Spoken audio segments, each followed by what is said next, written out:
Alito, Chumachukma, this is Chief Steve coming at y'all with another episode, A True Story. We got a really interesting one for you guys today, but before we get into it, make sure you guys like and hype this video up, comment in the comment section, get really interactive, hit that subscribe button if you're new, and don't forget to hit that notification bell as well. So whenever I drop these bombs, you'll be the first ones to grab them. Now, without further ado, let's get into it.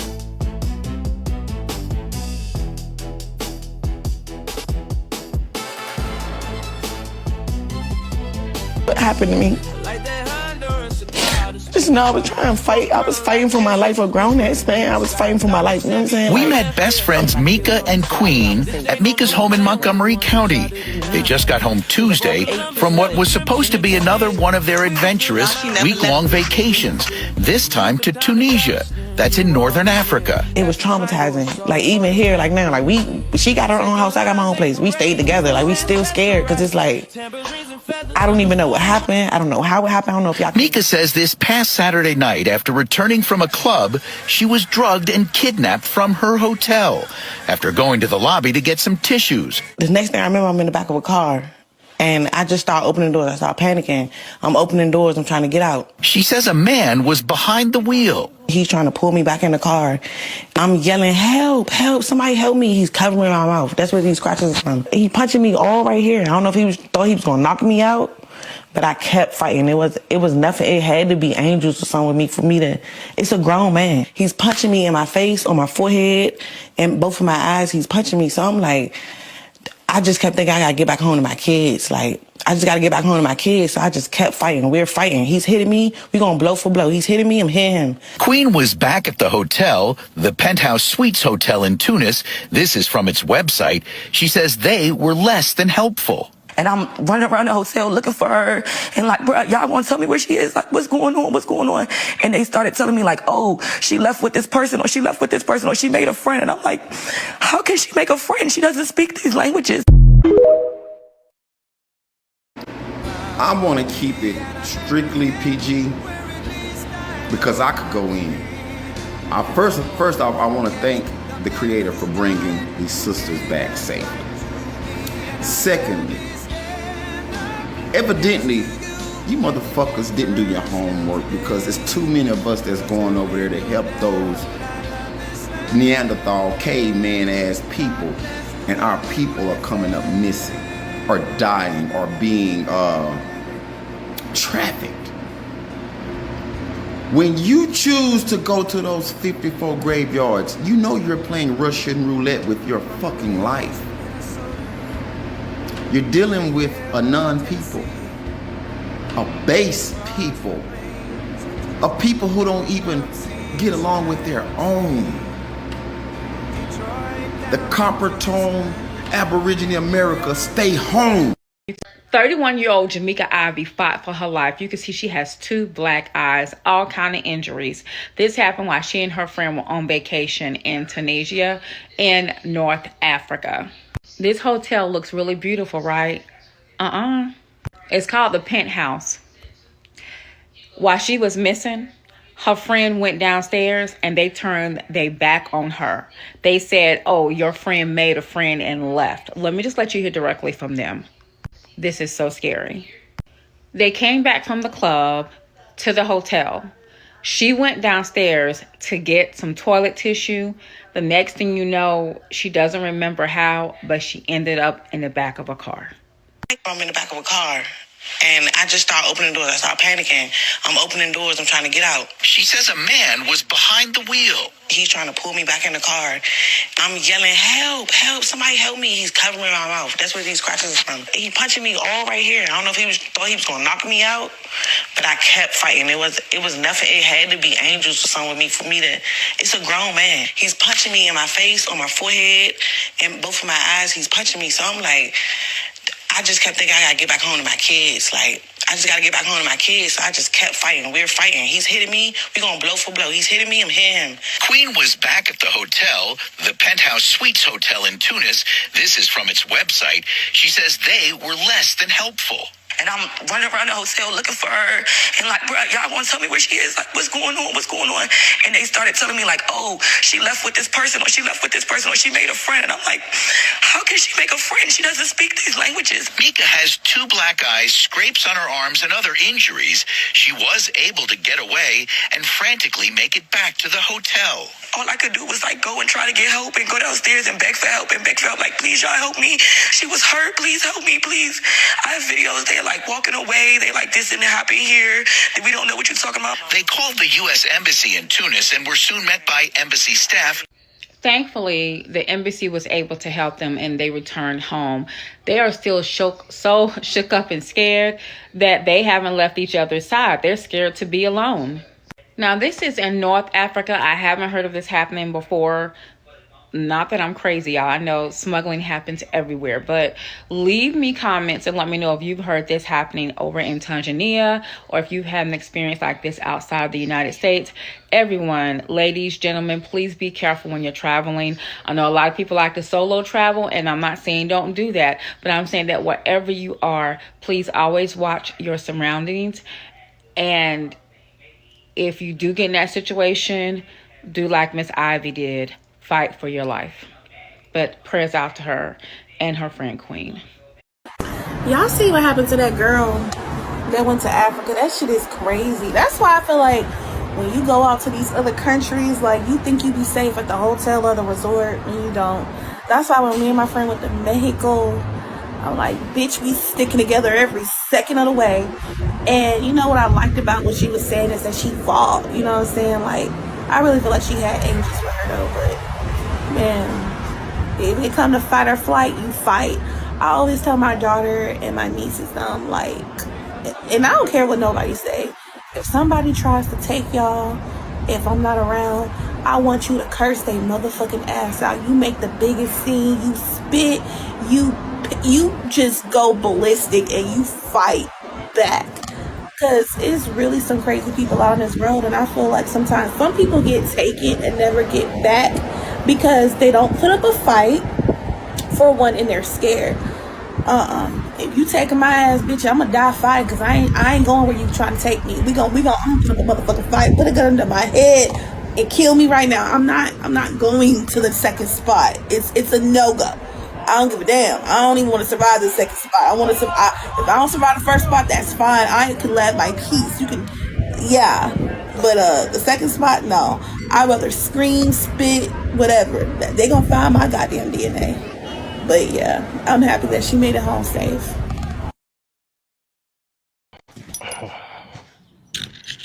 A black woman from Maryland was kidnapped in Tunisia last week. But her story is not an isolated incident, and what we found in our research is concerning for all black travelers. Let's talk about it. What's up, y'all? My name is Leroy. I'm the editorial media director for Culture Travels Media, where every Friday we bring you travel news with our partners at Stamped. The story is still developing, so we're gonna read verbatim exactly what Mika has reported in her testimony about the incident. And then we're gonna share with you what we discovered in terms of a larger pattern of kidnapping black migrants and black tourists in Tunisia. A black American woman from Montgomery County was vacationing in Tunisia with her friend Queen. Last Saturday night, after returning to her hotel from a club, she went to the lobby to get tissues. That's the last thing she remembers before waking up in the back of a car being driven by a stranger, according to Mika. Mika says she fought back, she opened the car door, screamed for help. The driver punched her repeatedly in the face, trying to silence her. But she kept thinking about her kids back home, so she kept fighting her way out. According to Mika, when her friend Queen tried to get help from the hotel staff, they walked away, told her, "This didn't happen here, we don't know what you're talking about." Fortunately, Mika has made it back home, she's with her family and she's with her kids. She has sustained black eyes and bruises all over her body. She's alive, but after this story broke, we started to do some digging, and what we found reveals something much bigger in terms of the safety for black migrants and black tourists in Tunisia. Tunisia isn't just a place where black travelers are being targeted. It's become a hotbed for human trafficking, and allegedly Tunisian authorities are complicit. According to 3 testimonies from migrants who were rescued in the Mediterranean, Tunisian police are intercepting black African migrants, handcuffing them and driving them to the Libyan border where they're sold to militia. Listen to this. One survivor named Charlie from Cameroon said, "The Tunisian police sold us to kidnappers, Libyan bandits. The selling price was 150 dinars, approximately $25, less than the price of a goat. $25 for a human life." A woman named Ivana, 26, was living in Tunisia when police raided her home at night. She was handcuffed, driven to the desert, and handed to armed Libyan men. To get out, her sister in Cameroon went into debt to pay $690. Another woman, Aisha, 22, watched two of her friends die in a Libyan detention center. She was held for 8 months. When one of her friends died in her lap, she cried and was beaten for it. These aren't random incidents. This is a documented pattern. In October of 2024, the United Nations Office of the High Commissioner for Human Rights raised concerns about migrants being sold by Tunisian security forces to armed groups in Libya. In January 2025, a report called State Trafficking presented evidence of systemic targeting of Black migrants in Tunisia through mass raids, detention without due process, and forced transfer to Libyan traffickers. And here's what makes it worse.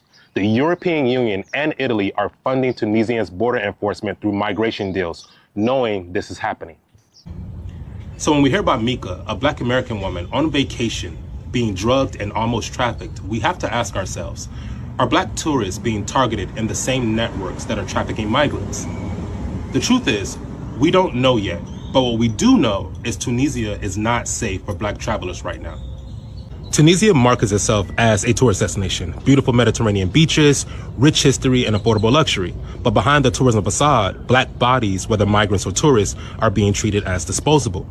Mika, when she tried to get help from the hotel staff, they denied her. They said that this didn't happen, the same way that authorities deny what's happening to migrants. Last thing we want to do is discourage you all from visiting any place, especially other Black countries. But this is bigger than travel recommendations. This is about a system of anti-Black violence being enabled by state actors and the rest of the world looking away because migrant agreements are more important than Black lives. So here's our recommendation. If you're planning to travel to Tunisia, don't. You know someone who's there, tell them to leave. And if you're working with a travel agency that's still encouraging you to visit Tunisia, ask them why are they putting Black lives at risk. And that's our story from this week, y'all. We're happy that Mika and Queen both have made it home safely. Travel informed, travel safely, and we'll catch y'all next Friday. Y'all look at my face. I cannot believe this shit. Like, they really tried to kidnap me in Africa. And if that shit happened to me, I know it happens to other people. And I just was blessed enough to get the fuck away. But all right, so when I came out here Friday. Friday night was cool. Saturday night we went out. I'm not a party person, so like an hour into the club, I'm like, you know, I always do this, nothing new. I'm like, all right, I'm going to the hotel. It's hella taxis outside. It's a lot of people out there. So the taxi brings me back to the hotel. I come upstairs. Well, no, I go to the front desk because I needed a key. My key, I don't know where my key was, but I went to the front desk to get a key. So they gave me a key. I come upstairs. Then I'm like, dang, it ain't no tissue. I go back downstairs. I go to the front desk. Y'all, that is the last thing I remember, being at the front desk. The next thing I remember is waking up in the back of a fucking car. I start freaking the fuck out. Like, I'm trying to get out. And once I get out, this guy, this shit is blurry. I thought the front desk, all that shit is blurry. I don't know what woke me up. I don't know what they gave me, what they did to me. I don't know. The last thing I remember is being at the lobby.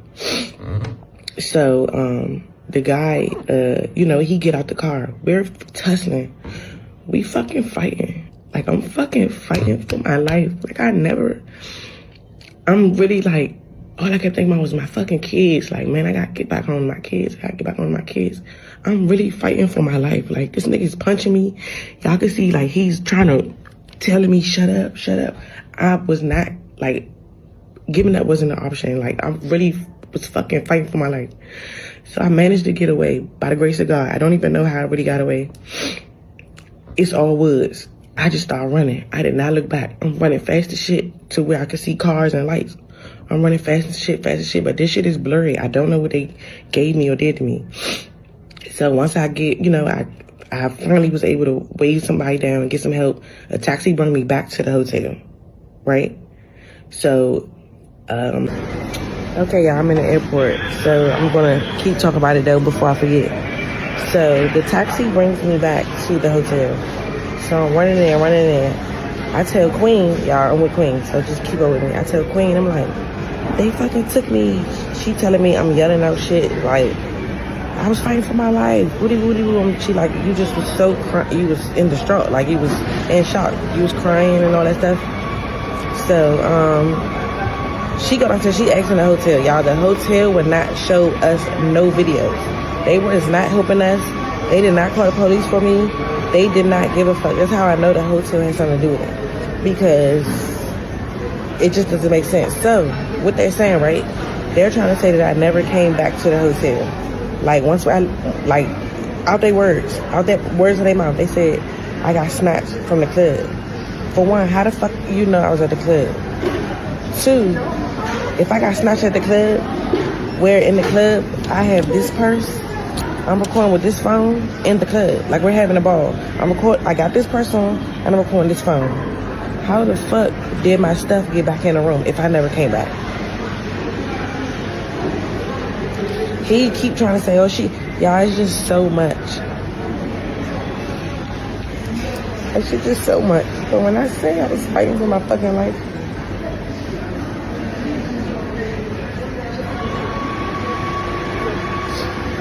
like, they did not expect for me to make it back to that hotel. I was never supposed to come back to that hotel, yo.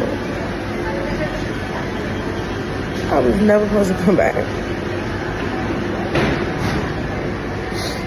Then, you know what I'm saying, once I'm back, everybody, they looking so crazy. Everybody looking so crazy. Queen go back downstairs, nobody wants to talk to her.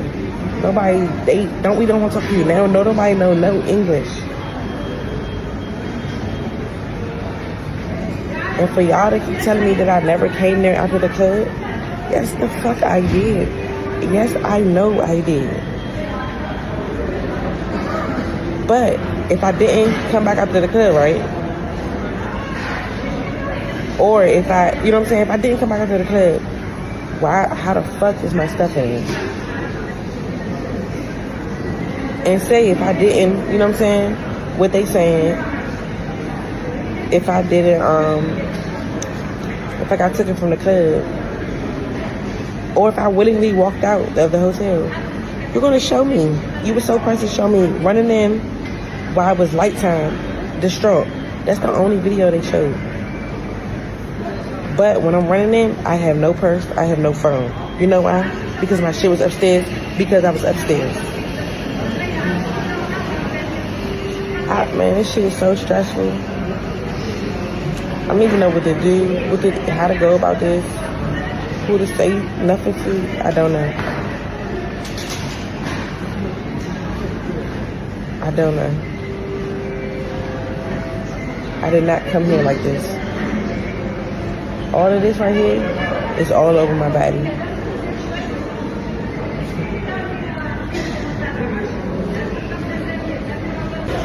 Okay, y'all, and then it's just a lot of weird shit going on. Like, the manager decided, remind me this happened Saturday night, Sunday morning. Once I got back to the hotel from escaping, I stayed in my room. I didn't want to go nowhere. I had booked a flight. You know, the next available flight was in the day. You think they came and checked on me? You think he asked? You know why the police showed up? Do y'all know why the police showed up? The police showed up because the hotel said Queen was being disruptive and, like, you know what I'm saying? Down there being too loud and shit, yelling at them, disrespecting them and shit. They never knew nothing I was talking about pertaining to me, or nothing she was telling to me. I had to call the fucking embassy, the U.S. embassy.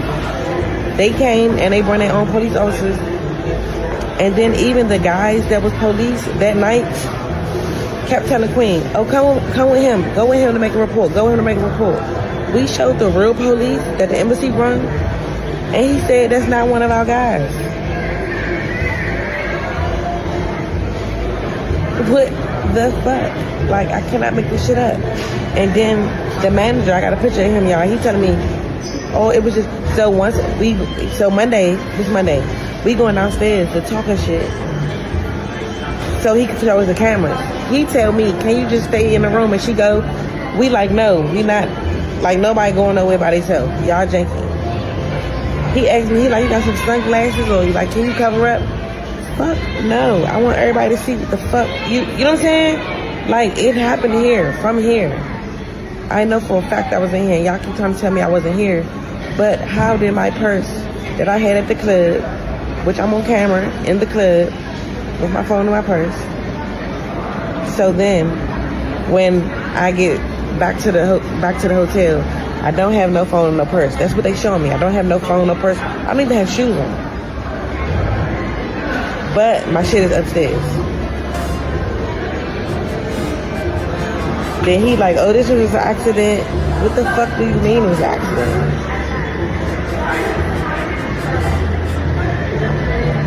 This is the craziest shit I've ever been in my life. I travel a lot. It's not my first time out the country. It's not my second time out the country. I travel a lot. And the hotel won't show all the videos. If y'all innocent, just show the videos. You the sole person show me, oh, this is when she came back in. That's what they try to do. Oh, this is when she came back in. After I got into all that, you know what I'm saying? No, the fuck. That's not when I came back in. Y'all didn't expect me to come back in. That shit crazy. Hey y'all, if y'all liking what y'all see, do me a favor, continue to be a star, hit that like button, hype it up too if you have the option. Let the algorithm know that we mean business here in 2026. Also, don't forget to look for Chief Steve on Facebook and Instagram. Chief Steve on Facebook, chiefsteve.yt on Instagram.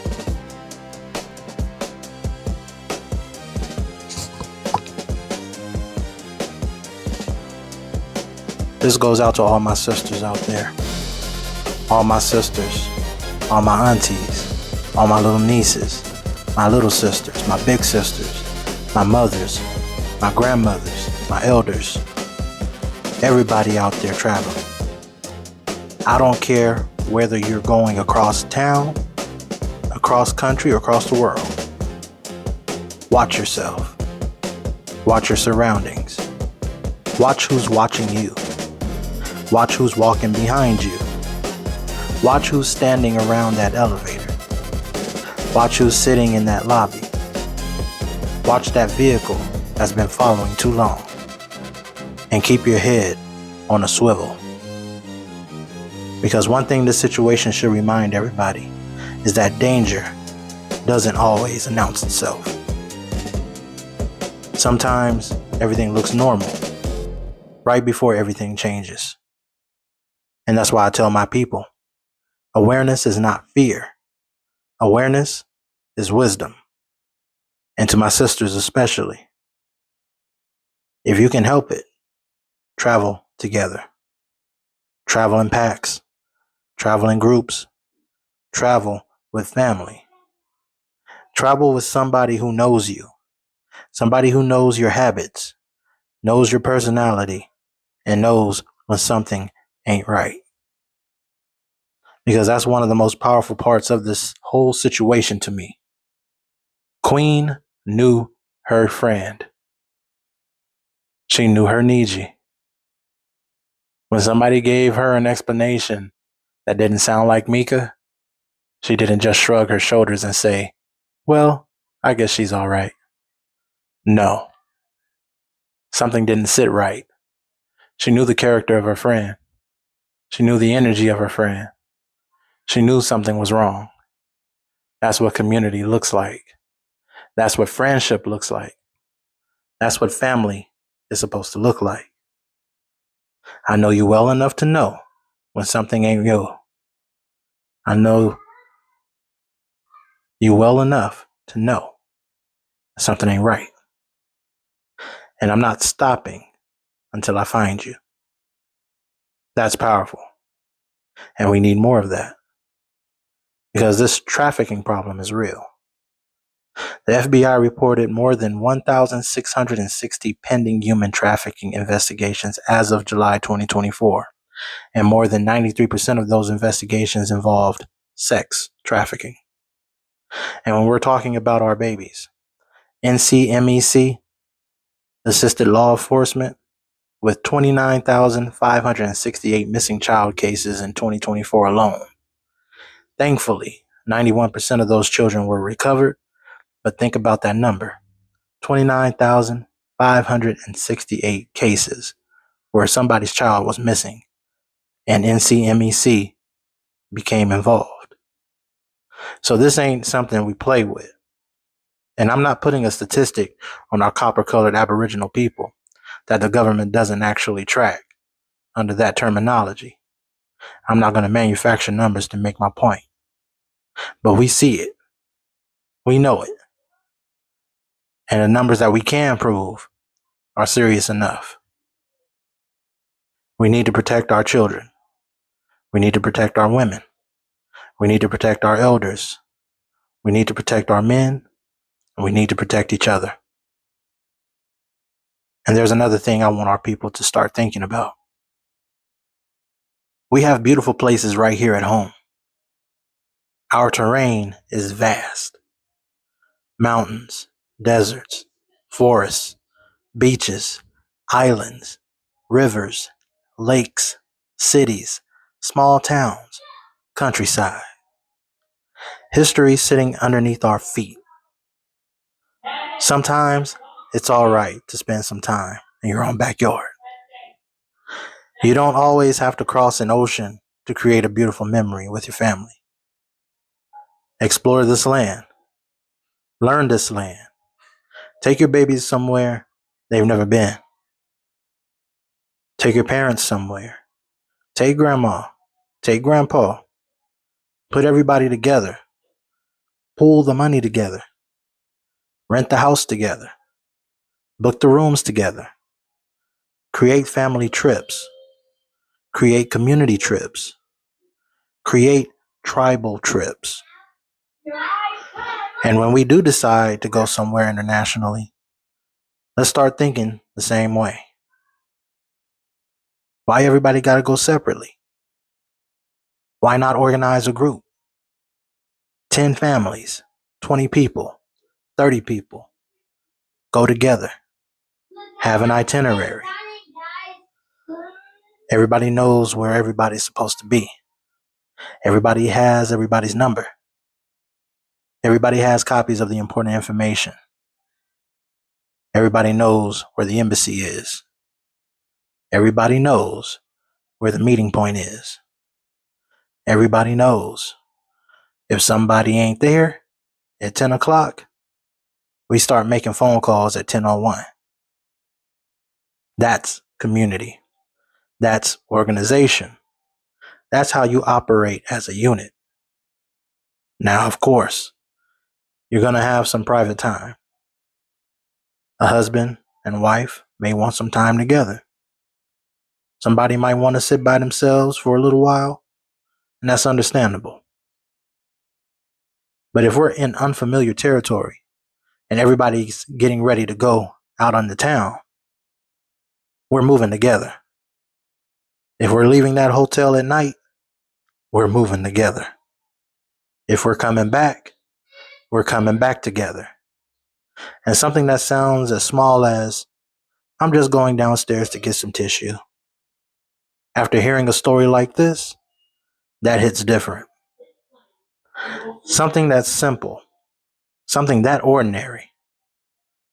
And that's why, ladies, I understand something now as a father.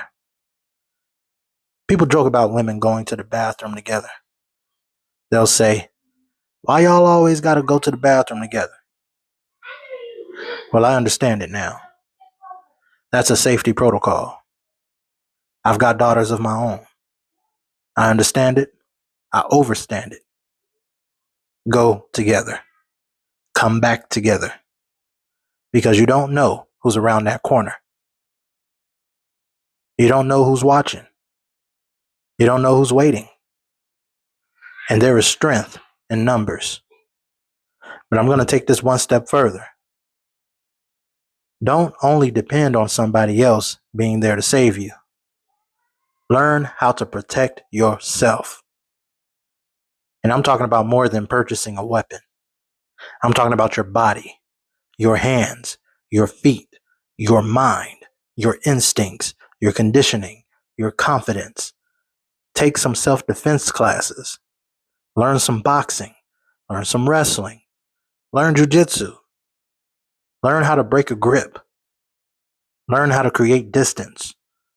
Learn how to scream. Learn how to run. Learn how to survive. Because according to Mika's account, when that moment came, she fought. And that matters. When the fight or flight response kicks in and fighting is your route out, you better fight. Fight for the people waiting on you. Fight for those babies waiting for mama to come home. Fight for your husband. Fight for your wife. Fight for your mother. Fight for your father. Fight for your sisters. Fight for your brothers. Fight for your friends.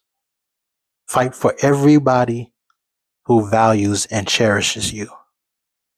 But above everybody else, fight for yourself. Because your life is worth fighting for. You deserve to make it back home. You deserve another sunrise. You deserve another birthday. And you deserve another Christmas. You deserve another hug from your babies. And sometimes courage ain't something you feel before the fight. Sometimes courage is what shows up during the fight. This is the land of the free and the home of the what? The brave. And when that moment comes, where bravery is required, that's when we step up. That's when the spirit comes out.